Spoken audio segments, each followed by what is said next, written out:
अस्सलाम वालेकुम, welcome to my channel mister Math. उम्मीद है आप सब खैरियत से हैं। तो आइए चलते हैं अपनी क्वेश्चन की तरफ। क्वेश्चन में हम बताएंगे कि हमने इस इक्वेशन को सॉल्व करना है। तो यहाँ पे मैं लिख लेता हूँ 25 m का स्क्वायर टू n की पावर -4, इस होल की पावर है हमारे पास 1/2। उसके बाद मल्टीप्लाई m3 n की पावर -2/5 और इसकी होल की पावर है हमारे पास 2। तो इसको सिंप्लीफाई करते हैं। यहाँ पर हमारे पास 1/2 जो है ये इधर सब से मल्टीप्लाई हो जाएगा। अब ये 25 जो है ये होता है 5 की पावर 2 होती है और इससे भी 1/2 मल्टीप्लाई होगा। और m की पावर 2 है, इससे भी 1/2 मल्टीप्लाई होगा। और n की पावर -4 है, इससे भी 1/2 मल्टीप्लाई होगा। और ये हमारे पास हो जाएगा एक तरफ, और हमारा दूसरी साइड जो हमारे पास होगी m की पावर 3 है, इससे भी मल्टीप्लाई हो जाएगा 2 इंटू n की पावर -2/5 है, इसके साथ भी मल्टीप्लाई हो जाएगा 2। तो ये हमारे पास ये 2 कैंसिल हो जाएगा, ये भी 2 कैंसिल हो जाएगा, ये 2 1 2 2 2 4 यानी कि -2 रह जाएगा ऊपर। यहाँ हमारे पास हो जाएगा 5 इंटू m के ऊपर कोई वैल्यू नहीं है, n के ऊपर -2 रहता है। और इस तरफ हमारे पास बचता है m की पावर 3 2 6 हो जाएगा इंटू n की पावर 2 मल्टीप्लाई बाई 2 -4/5 हो जाएगा।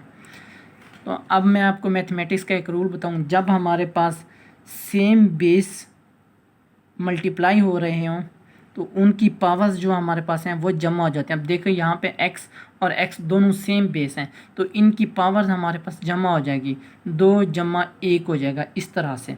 तो अब हम क्या करेंगे, इसी तरह अगर मैं आपको दूसरी मिसाल दूँ, यहाँ पर n की पावर -2 है और यहाँ पे n की पावर -1 है, तो इसकी पावर्स भी जमा हो जाएगी। n की पावर -2 इंटू, क्योंकि माइनस का 1 है तो माइनस का 1 आएगा, यानी कि ये -3 हो जाएगा। अब यहाँ पर अगर आप देखें तो 5 वैसे क्या वैसे रहेगा, ये m मल्टीप्लाई हो रहा है इस m के साथ, यानी कि यहाँ पे इसकी पावर 1 है और इसकी पावर 6 है, तो m की पावर हो जाएगा 7। यहाँ पे n की पावर -2 है और इस तरफ से n की पावर -4/5 है, तो ये भी आपस में क्या हो जाएगा, जमा हो जाएंगे। लेकिन चूँकि यहाँ पे -4/5 है तो यहाँ पे जमा की बजाय माइनस का साइन आएगा। ठीक हो गया, ये 4/5 है।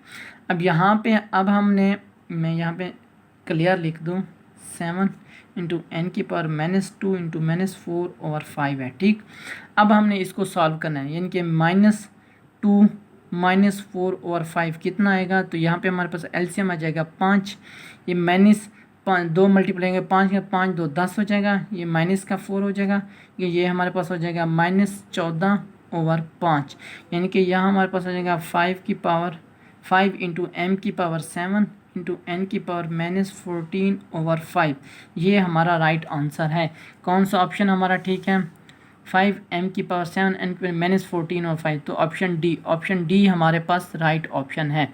तो बढ़ते हैं अपने क्वेश्चन नंबर 2 की तरफ। क्वेश्चन नंबर 2 कहता है कि x = हमारे पास है 7 - 4 इंटू √3, और हमने जो मालूम करना है वो हमने मालूम करना है x जमा 1 और x मालूम करना है। मैं आपको बता दूं कि ये जो x की हमारे पास वैल्यू है, अगर हमने 1/x निकालना हो, यानी कि हमने x का उल्टा निकालना, तो क्या करेंगे, यहाँ पे जो भी साइन है वो साइन चेंज हो जाएगा। अगर यहाँ पे इस क्वेश्चन में हमारे पास साइन माइनस का है तो यहाँ पर हमारे पास साइन प्लस का हो जाएगा। ठीक हो गया। अगर यहाँ पे साइन प्लस का होता तो यहाँ पे हमारे पास 1/x की वैल्यू जो साइन है वो माइनस का हो जाता है। ये एक ट्रिक है, ये आप याद रख लें। ठीक हो गया। तो सिंपली अब हम क्या करेंगे, इसको जमा कर देंगे, क्योंकि हमने 1/x निकाल लिया है। x की पावर है 7 - 4 इंटू √3 है, और हमारे पास 1/x की पावर है 7 + 4 इंटू √3 है। ये प्लस का है और ये माइनस का है, कट जाएगा, 7 जमा 7 14 हो जाएगा। तो 14 हमारा राइट आंसर है। कौन सा ऑप्शन हमारा ठीक है, ऑप्शन बी हमारा राइट ऑप्शन है। ये मेरे इंस्टाग्राम की आईडी है Mr_Math153। अगर आपको कोई भी इशू पेश तो मुझे इंस्टाग्राम पर मैसेज कर सकते हैं। थैंक यू, अल्लाह हाफिज़। मिलते हैं एक और नेक्स्ट क्वेश्चन की तरफ।